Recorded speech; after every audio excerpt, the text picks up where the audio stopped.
2020 yıl 61 kilometre yürüyen avtomat karakter Centra.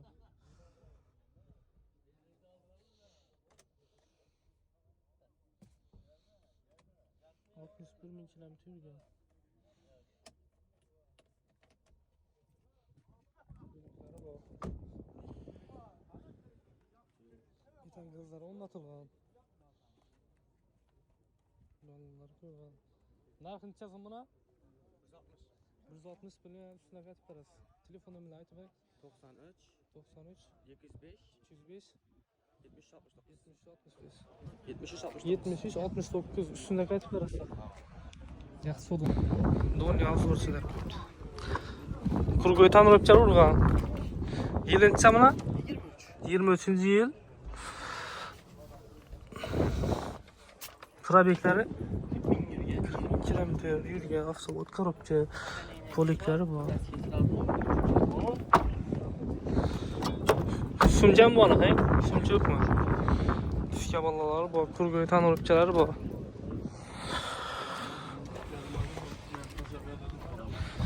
Neçə də basmına bunlar? 60 milyon olsa beraberiz. Naqd pula. Üstünde gələcəksən. Kiramçı 15 milyon kese krediden çıkartırız. Avtomat karopça, lüks xilsaq. Avizlər var. Aviz, hemen asası var bizge. Telefon numarayı aytıp bak. 97'lik. 97'ler 403. 44 70. 44 70. Üstünde gələcəksən Şimdi yəni. gerçek paramız 15 milyon kese doğru yedek gider. Yıl 50 bin kilometre yürüyen avtomat karopça. Balonları koyulgan.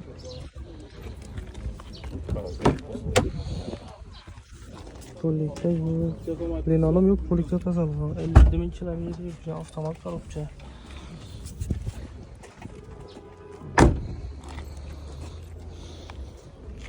$114 milyon mu bir tane? Çilemciğini çıkardı, $114 milyon. Yani üstünde kaç paralar?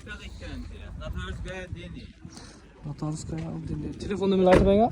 97'lik. 97'lik 362 4401. 62 44 04.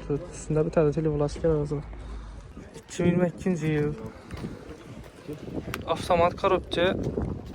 Trabek aytıp bana. 96 bin kilometre yürüyen. Bundan polik polinanın döşenmeyen avtomat karopça. Mesela defekteler koyulgan. İşte bana o sumçayı sual bol. Kurgoy sumça.